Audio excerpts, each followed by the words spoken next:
చైతన్య రథం వీక్షకులకు స్వాగతం, నమస్కారం. నేటి మన చైతన్య రథంలోని ప్రధాన అంశాలు. ఈ సంతోషం ఎప్పుడు ప్రత్యేకమే అంటూ ట్వీట్ చేశారు ముఖ్యమంత్రి నారా చంద్రబాబు నాయుడు. తెలంగాణతో జల జగడాలొద్దు, మనమందరం ఒకటే, తెలుగువారంతా ఒకటే, రెండు రాష్ట్రాలు రెండు తెలుగు ప్రజలు మనవాళ్లే అన్నారు ముఖ్యమంత్రి నారా చంద్రబాబు నాయుడు. రాయలసీమకు నీడిచ్చా, ఈ సంతృప్తి మరువులేనిది. హంద్రీనేవా నిన్న పంపులు ప్రారంభించి రాయలసీమకు నీళ్ళిచ్చారు ముఖ్యమంత్రి చంద్రబాబు నాయుడు గారు. 2014-19 మధ్యలో హంద్రీనేవా పనులు ప్రారంభించి పనులు చక్కచక్కా చేసి ఆనాడు అనంతపురం జిల్లాకు కూడా నీళ్ళిచ్చిన ఘనత చంద్రబాబు నాయుడు గారిది. ఆ తర్వాత వచ్చిన పాలకులు దాన్ని ఆ ప్రాజెక్ట్ నిర్వీర్యం చేసి పట్టించుకోకపోవడం, పైసా కూడా ఖర్చు పెట్టకపోవడం మూలంగా రాయలసీమ 5 ఏళ్లు నీరు లేక రాయలసీమ రైతాంగం అల్లాడిపోయింది. కూటమి ప్రభుత్వం మళ్ళీ వచ్చిన తర్వాత ఆ హంద్రీనేవా ప్రాజెక్ట్ కి 4,000 రూపాయలు కేటాయించి ఫస్ట్ ఫేజ్ నెల రోజులు సమయం పెట్టి పూర్తి చేసిన ఘనత చంద్రబాబు నాయుడు గారిది. రెండో ఫేజ్ కూడా మరో 30 రోజులు కంప్లీట్ చేసి హంద్రీనేవా చివరి వరకు కుప్పం, పొంగునూరు,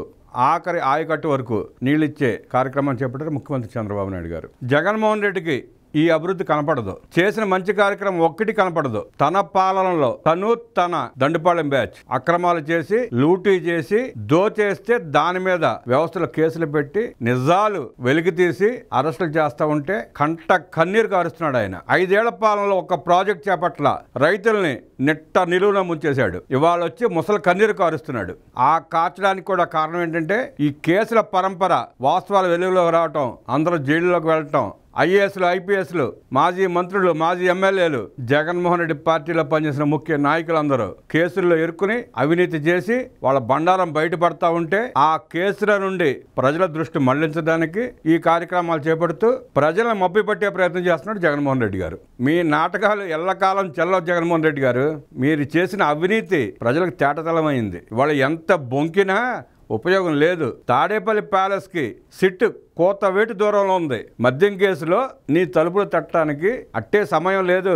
మద్యం కేసు కాకుండా ఇసుక అక్రమ తవ్వకాల కేసు, మద్యం కేసు ఎంత సీరియస్ గా ఉందో, ఎన్ని వేల కోట్లు దోచేశారు, అలానే ఇసుకలో కూడా వేల కోట్ల రూపాయలు దోచేశాడు జగన్ రెడ్డి గారు. ఆ కేసు కూడా విచారణ జరుగుతూ ఉంది, ఒక స్థాయికి వచ్చింది. అలాగే కాకాన గోవర్ధన్ రెడ్డిని అడ్డం పెట్టుకుని కోచ్ని ఎలా దోచుకున్నాడో చూసాం. పెద్దిరెడ్డి రామచంద్రారెడ్డిని అడ్డం పెట్టుకుని 1000 ఎకరాల భూములు ఎలా దోచుకున్నాడో చూసాం. సజ్జల రామకృష్ణారెడ్డి అటవీ సంపదను కూడా దోచుకున్నాడు.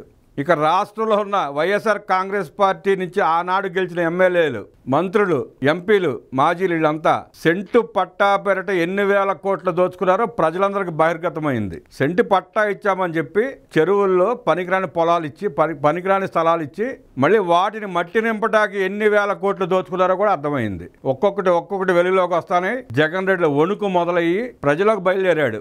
రైతు పోరంటాడు, విద్యార్థి పోరంటాడు, ఫీజు రియంబర్స్మెంట్ అంటాడు, రకరకాల సోది కబుర్లు చెప్తా ఉన్నాడు. అది ఏది వాస్తవం కాదని ప్రజలకు తెలుసు. నిన్న మొన్న ప్రెస్ మీట్ లో కూడా చెప్పిన అబద్ధం చెప్పకుండా చెబుతున్నాడు. సూపర్ 6 హామీలు ఏమైనా అంటున్నాడు. ఏమైనా అన్నప్పుడు పనికిమాలిన పోరులు చేసే బదులు సూపర్ 6 హామీల మీద పోరు చేయి జగన్ రెడ్డి. తల్లికి వందనం ఇవ్వటం లేదు అని చెప్పి రోడ్డు మీద రా, గ్యాస్ సిలిండర్ ఇవ్వట్లేదు రోడ్డు మీద రా, పోరాటం చేయి. లేదు పెన్షన్ 1000 రూపాయలు పెంచుతాడు, పెంచలేదు చంద్రబాబు నాయుడు గారు, రా రోడ్డు మీదకి వచ్చి ప్రజల తరఫున పోరాటం చేయి. రైతు భరోసా, అన్నదాత సుఖీభావ ఇవ్వట్లేదు, రా పోరాటం చేయి వాళ్ళ తరపున. మహిళలకు బస్సు, ఉచిత ప్రయాణ బస్సు అన్నారు, లేదు పోరాటం చేయవచ్చు వాళ్ళ తరపున. అది చేయకుండా పోసుకోలు కబుర్లు చెబుతూ సొల్లు మాటలు మాట్లాడుతూ కాలక్షేపం, బఠానీ రాజకీయాలు చేస్తున్నాడు జగన్మోహన్ రెడ్డి. నువ్వు ఎన్ని అబద్ధాలు చెప్పి ప్రజల దృష్టి మళ్లించే ప్రయత్నం చేసినా నీ అవినీతి, నీ అక్రమాలు, నీ దౌర్జన్యాలు బహిర్గతం కాక మానవు. నువ్వు జైలుకి వెళ్ళక మానవు. ఆనాడు పోలీసు వ్యవస్థను అడ్డబెట్టుకుని నీచ రాజకీయాలు చేసిందే నువ్వు. విచక్షణారహితంగా మంచి చెడు లేకుండా ప్రవర్తించింది నువ్వు. ఇవాళ శుద్ధపోస కబుర్లు చెప్తున్నావు కూర్చుని. చేసినవన్నీ చేసేసి, చేయాల్సిన వెధవ పనులన్నీ చేసేసి, దోచుకున్నంతా దోచేసుకుని డొంక పట్లు బొంకుడు కబుర్లు చెప్తున్నాడు జగన్మోహన్ రెడ్డి. రాయలసీమకు నీళ్ళిచ్చానన్న సంతృప్తి నా జీవితంలో ఎప్పటికీ మరవలేను అన్నారు ముఖ్యమంత్రి చంద్రబాబు. చరిత్రలోనే ఇది ఒక శుభదినం. సీమలో జల వనరులు పొంగేలా మనం చేస్తున్న గొప్ప ప్రయత్నంలో మరో అడుగు వేసినట్టే. సీమ దశను మార్చేది నీళ్లే. 4 సార్లు సీఎంగా నేను ఎన్నో కార్యక్రమాలు చేశాను.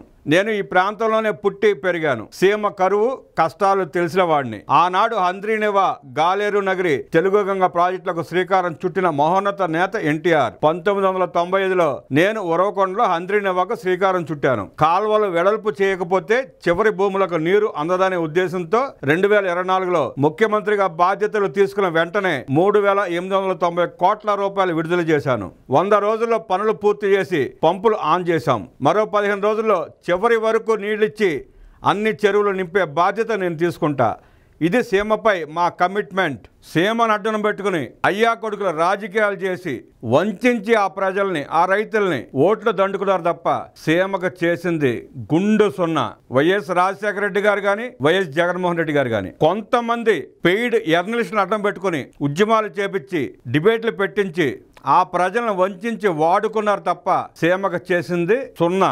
ఏది చేసినా ఆనాడు అన్న ఎన్టీఆర్ చేశారు, తర్వాత ముఖ్యమంత్రి చంద్రబాబు నాయుడు గారు చేశారు. ఆ వాస్తవాలు గమనంలోకి తీసుకునే 2024లో జగన్మోహన్ రెడ్డికి ఆ రాయలసీమ ప్రజలు చెంప పెట్టున ఎలా కొట్టారో చూసాం. ఏదైతే ఎన్నికలకు ముందు చంద్రబాబు నాయుడు గారు వాగ్దానం చేశారో ఆ హామీ నెరవేర్చే కార్యక్రమంలో భాగంగానే 3,900 కోట్లు కేటాయించి ఫేజ్ 1 ఫేజ్ 2 కింద 100 పనులు పూర్తి చేసి శరవేగంగా చివరి ఆయకట్టు వరకు నీరుస్తున్నారు. అది కమిట్మెంట్ అంటే. అది రాజకీయ నాయకుడికి ఉండాల్సిన లక్షణాలు అంటే. అబద్ధాలు చెప్పడం, వంచడం, దోచుకోవటం, అది తప్ప ఏది తెలియని జగన్మోహన్ రెడ్డి ఇంకా తన మాటలు వినే కొంతమంది పేటీఎం గాళ్ళు ఉన్నారన్న ఉద్దేశంతో అబద్ధాలు చెప్పే ప్రయత్నం చేస్తున్నాడు. ఆ కొద్దిమంది అయినా ఆ అబద్ధాలని ఆపి మీ భవిష్యత్తుని, రాష్ట్ర భవిష్యత్తుని కాపాడే ప్రయత్నం చేయకపోతే ఆఖరికి అది మీకే చుట్టుకుంటుంది. పెట్టుబడులు వరద. గత 5 ఏళ్లలో ఏ పారిశ్రామికవేత్తలు అయితే ఆంధ్రప్రదేశ్ వదిలిపెట్టి పారిపోయారో వాళ్ళు అదే పారిశ్రామికవేత్తలు క్యూ కట్టి ఆంధ్రప్రదేశ్కు తరలి వస్తున్నారు. 39,473 కోట్ల రూపాయల పెట్టుబడులకు ఆమోదం, 22 ప్రాజెక్టులకు క్లియరెన్స్, 30,899 మందికి ఉద్యోగ అవకాశాలు, 8 SIPB సమావేశాల్లో 109 ప్రాజెక్టులకు ఆమోదం, మొత్తం 5,74,238 కోట్ల రూపాయల పెట్టుబడులకు అంగీకారం. వీటి ద్వారా దాదాపు 5 లక్షల మందికి ఉద్యోగ అవకాశాలు. పారిశ్రామిక ప్రాజెక్టుల చుట్టూ ఏకోసిస్టమ్ ఏర్పాటుకు ఆదేశం. సీఎం చంద్రబాబు ఆదేశం. నారా లోకేష్ కార్యాచరణ. 6 నెలల్లో అద్భుతం చేసి చూపించాడు నారా లోకేష్. రూపురేఖలు మారిన బాపట్ల హై స్కూల్, యుద్ధ ప్రాతిపదికన మౌలిక వసతుల కల్పన. నేనున్న అండగా ఉంటా. రాయలసీమలోని ఫ్యాక్షన్ బాధిత కుటుంబానికి నారా లోకేష్ అండ.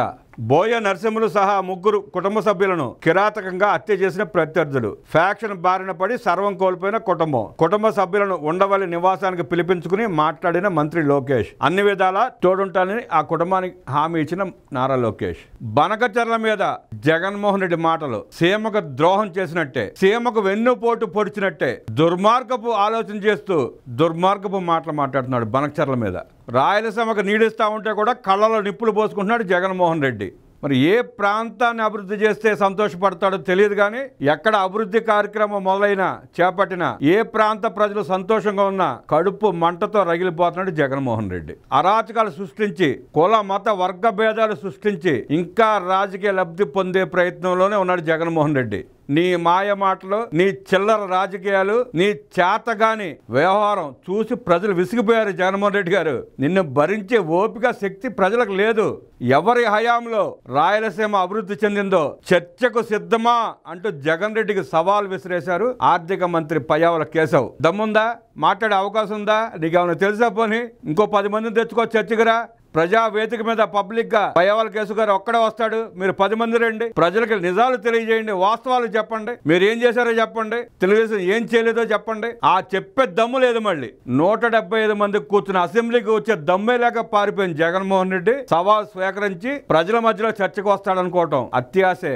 రాయలసీమకు నీళ్ళిచ్చారన్న సంతృప్తి ఎప్పటికీ మరవలేనిదని సీఎం చంద్రబాబు పేర్కొన్నారు. చరిత్రలోనే ఇది ఒక శుభదినంగా అభివర్ణించారు. హంద్రీనివా ఫేజ్ 1లో భాగంగా పూర్తయిన కాల్వలకు నంద్యాల జిల్లా మల్యాల పంపింగ్ స్టేషన్ నుంచి గురువారం జలాలను విడుదల చేశారు. అనంతరం జలహారతి కార్యక్రమంలో పాల్గొన్నారు. ఈ సందర్భంగా నీటి వినియోగదారులతో సమావేశమైన ముఖ్యమంత్రి వారిని ఉద్దేశించి మాట్లాడారు. సీమలో జన వనరులు పొంగేలా మనం చేస్తున్న గొప్ప ప్రయత్నంలో మరో అడుగు ముందుకేశామని ముఖ్యమంత్రి భావోద్వేగంతో అన్నారు. సీమ దశను మార్చేది నీళ్లేనని స్పష్టం చేశారు. 4 సార్లు సీఎంగా నేను ఎన్నో కార్యక్రమాలు చేశాను.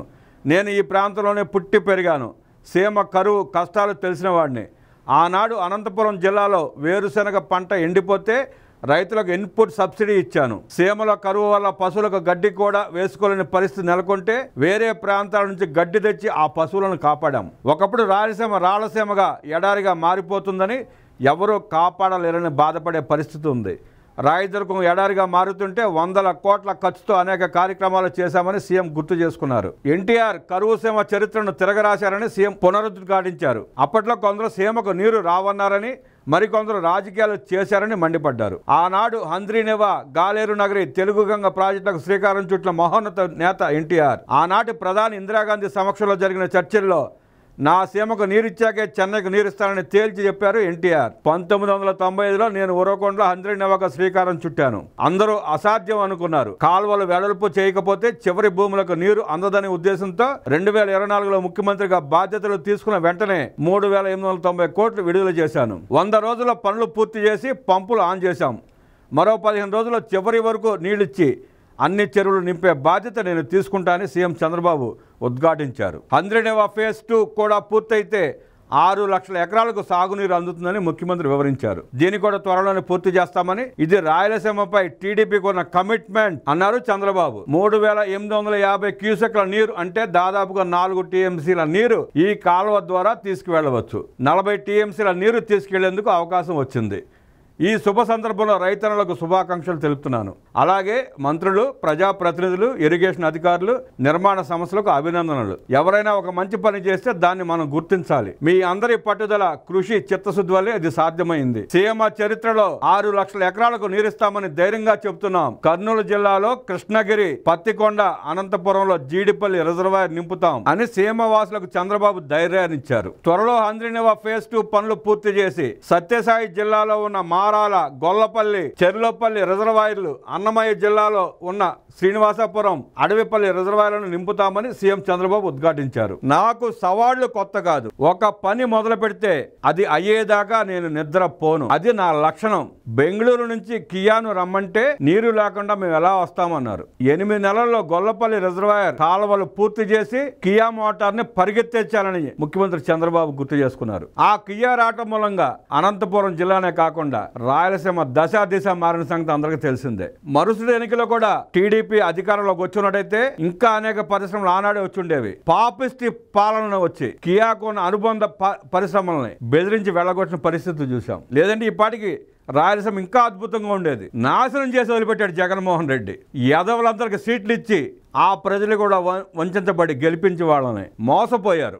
దరిద్రాన్ని నెత్తిన పెట్టుకున్నారు 5 ఏళ్లు. హంద్రీనివా కాలువల విస్తరణలో నెలకు 4.27 టీఎంసీ చొప్పున 4 నెలల కాలంలో అదనంగా 17 టీఎంసీ నీటిని తరలిస్తామని సీఎం స్పష్టం చేశారు. దీంతో భూగర్భ జలాలు కూడా పెరుగుతాయని అభిప్రాయపడ్డారు. ఫేజ్ 1 ద్వారా కర్నూలు జిల్లాలో 77,094 ఎకరాలు, నంద్యాల జిల్లాలో 2,900 ఎకరాలు, అనంతపురం జిల్లాలో 118,000 ఎకరాలకు మొత్తంగా 198,000 ఎకరాల నీరు అందుతుంది. ఫేజ్ 2తో అనంతపురం జిల్లాలో మరో 33,600 ఎకరాలు, సత్యసాయి జిల్లాలో 193,000 ఎకరాలు, కడప జిల్లాలో 37,500 ఎకరాలు, చిత్తూరు జిల్లాలో 140,000 ఎకరాలు, మొత్తం 4,05,000 ఎకరాలకు సాగునీరు అందుతుంది. 2 దశలు పూర్తి చేసి ఉమ్మడి కర్నూలు, అనంతపురం, కడప, చిత్తూరు జిల్లాల్లో మొత్తం 6 లక్షల ఎకరాలకు నీరు అందిస్తాం. 33 లక్షల మందికి తాగునీటి సరఫరాకు అవకాశం కల్పించామంటే ఇది నా జీవితంలో మర్చిపోలేను. నందికొట్కూరు నుంచి హంద్రీనివా నీటిని చిత్తూరుకు తీసుకెళ్తానంటే కొందరు ఎగతాళి చేశారు. ఎన్టీఆర్ కలను తెలుగుదేశం పార్టీ నెరవేర్చిందని సీఎం స్పష్టం చేశారు. ఒక్క ఛాన్స్ ఇస్తే బాదుడే బాదుడు, మళ్ళీ వచ్చి నరుకుడే నరుకుతానంటున్నాడు జగన్మోహన్ రెడ్డి. నీళ్ళిచ్చిన చంద్రబాబు కావాలా? పరిశ్రమలు తెచ్చిన తెలుగుదేశం పార్టీ కావాలా? యువతకు ఉద్యోగాలు కల్పిస్తున్న కూటమి ప్రభుత్వం కావాలా? చెప్పిన మాట నిలబెట్టుకుని 3,000 పెన్షన్, 4,000 పెన్షన్ చేసిన చంద్రబాబు నాయుడు కావాలా? లేదు, నరుకుడే నరుకుడు వస్తే మీ సంగతి చూస్తా అంటున్న జగన్మోహన్ రెడ్డి కావాలా అని ప్రజలు స్పష్టంగా తెలుసుకోవాల్సిన సమయం ఆసనం అయింది. నేను 45 ఏళ్లుగా రాజకీయాల్లో ఉన్నాను. నేను ఎప్పుడు ముఖ్యమంత్రి అయినా ఒక ప్రాజెక్ట్ కట్టాలి, ఇండస్ట్రీ తేవాలి, రోడ్డు వేయాలి, యువతకు ఉద్యోగాలు ఇవ్వాలి, జీవన ప్రమాణాలు పెంచాలని ఆలోచించాను. 2014-19 మధ్య సీమ ప్రాజెక్టులకు 12,500 కోట్లు ఖర్చు పెట్టాం. కొందరు సీమ గురించి మాట్లాడతారు, కులం మతాలను రెచ్చగొడతారు. గత 5 ఏళ్లలో కనీసం 2,000 కోట్ల రూపాయలు కూడా ఖర్చు చేయలేదు జగన్మోహన్ రెడ్డి. ఆనాడు ఒక్క మేధావి మాట్లాడలేదు. గత 5 ఏళ్ల జగన్మోహన్ రెడ్డి పాలనలో మా సీమకు కష్టాలు ఉన్నాయి, నువ్వు నీరు ఇవ్వట్లేదు, ప్రాజెక్టులన్నీ నాశనం చేశామని చెప్పి ఒక్కడు కూడా జగన్మోహన్ రెడ్డి నిలదీయలేదు. మళ్ళీ చంద్రబాబు నాయుడు గారు ముఖ్యమంత్రి కాగానే గోసీలు ఎగ్గట్టుకు పరిగెత్తుకొచ్చారు రోడ్డు మీదకి. అప్పుడు లేవని నోళ్ళన్నీ లేవుతా ఉన్నాయి. అప్పుడు చేయని వాటిని ఇప్పుడు అడుగుతున్నారు చేయరేంటని. నిన్న హంద్రీనివా పంపులు స్టార్ట్ చేస్తే ఫేజ్ 1 పూర్తి చేసి 2వ ఫేజ్ పూర్తి చేయడానికి వడివడిగా అడుగులు వేస్తా ఉంటే ఒక్క ఒక్కడికి నోరు రాలేదు అభినందించడానికి. అలాంటి అతి మేధావులు, జర్నలిస్టులు, పేటీఎం గాళ్ళు రాయలసీమకి ఏదో చేస్తానంటాం, ఉద్ధరిస్తామంటాం దిగజారుడితనానికి నిదర్శనం. రాష్ట్రంలో ప్రాజెక్టులన్నీ పూర్తి చేసిన ఘనత తెలుగుదేశం పార్టీదైతే వాటిని చెడగొట్టిన పాపం వైసీపీదేనని సీఎం మండిపడ్డారు. హంద్రీనివా, పోతిరెడ్డిపాడు, ముచ్చుమర్రు, గండికోట సహా అన్ని ప్రాజెక్టులను మనమే ముందుకు తీసుకెళ్తాం. నదుల అనుసంధానం నా జీవిత ఆశయం. ఈ ఏడాది మనకు సకాలంలో వానలు పడలేదు, దీనివల్ల ఇబ్బందులు వచ్చాయి. కర్ణాటక, మహారాష్ట్రలో పడిన వానలతో జూలైలోనే శ్రీశైలానికి నీరు వచ్చింది. కాలువలకు నీరు వదిలాం. రాష్ట్రానికి జీవనాడైన పోలవరం పూర్తి చేసి నదుల అనుసంధానం చేసుకోగలిగితే రాష్ట్రానికి కరువు రాదు. పట్టిసీమతో సాగర్ నుంచి వచ్చే నీటిని శ్రీశైలంలో పొదుపు చేసి కృష్ణా డెల్టాకు నీరిచ్చాం. 120 టీఎంసీ నీరు సీమకు వదిలాం. సీమలో ఉండే అన్ని జలాశయాలు కళకళలాడుతున్నాయి. ఈసారి వర్షాకాలం కంటే ముందే జలాశయాల్లో నీరు ఉంది. రాబోయే రోజుల్లో సీమను రత్నాల సీమగా మారుస్తామనే ధైర్యం వచ్చింది. శ్రీశైలం నుంచి ఒక కాల్వ ఎస్ఆర్బీసీ, ఇంకో కాల్వ ముచ్చుమర్రి, మరో కాలువ మల్యాల హంద్రీనివా వస్తుంది. ఎస్ఆర్బీసీ నుంచి వచ్చేది నేరుగా బనకచర్ల వెళ్లి అక్కడ నుంచి తెలుగు గంగ ద్వారా సోమశిల, కండలేరుకు వెళ్తుంది. హంద్రీనివా ఇక్కడ నుంచి అనంతపురం కలుపుతూ కర్నూలు జిల్లాలోని పత్తికొండ, ఆలూరుకు నీరిచ్చి నేరుగా చిత్తూరు, గొల్లపల్లి, శ్రీనివాసపురం వరకు వెళ్తుంది. పెన్నా నదిపై PABR, mid Pennar, Chagallu barrage కానీ ఆ కింద పైడిపాలెం, సిబిఆర్, సర్వారాయ సాగర్ వస్తాయి. ఇంకోవైపు నేరుగా నగరి, గాలేరు పైన గండికోట, అవుకు, దానిపైన మైలవరం వంటి ప్రాజెక్టులు వస్తాయి. భవిష్యత్తులో ఇక్కడ నీరు 600 కిలోమీటర్లు ప్రయాణించి తిరుపతి వెళతాయని ముఖ్యమంత్రి స్పష్టం చేశారు. శ్రీశైలం మల్లన్న దగ్గర నుంచి ప్రారంభమైన కృష్ణా జలాలు సాక్షాత్తు ఏడుకొండల వారి పాదాల చెంతకు వెళ్తాయని ముఖ్యమంత్రి అన్నారు. రైతుల కష్టాలు తీర్చడమే కాదు, ఇద్దరు దేవుళ్లను కూడా అనుసంధానం చేసి జలహారతి ఇస్తున్నామని అన్నారు. రాజకీయాలు ఎప్పుడూ ఉంటాయి. ఎన్టీఆర్ ముఖ్యమంత్రిగా ఉన్నప్పుడు సీమకు నీరుస్తానంటే ఆనాడు నాయకులు కృష్ణాకు నీరు నిలిపివేసి మాకిమ్మన్నారు. బచావత్ అవార్డు ప్రకారం సీమకు నీరిచ్చిన ఏకైక నాయకుడు ఎన్టీఆర్. ఆ తర్వాత నన్ను ఇబ్బందులు పెట్టారు. నాది మంచి సంకల్పం, ప్రజల గురించి ఆలోచిస్తాను. ఎవరిని ఇబ్బందులు కలిగించినా, శాపాలు పెట్టినా, తిట్లు బూతులు తిట్టినా నా మనసుకు చేరవు. క్లైమర్ మైన్సే నన్ను ఏమీ చేయలేకపోయాయి. అంతిమంగా ప్రజలు బాగుండాలని ఆకాంక్షిస్తున్నారు ముఖ్యమంత్రి చంద్రబాబు నాయుడు.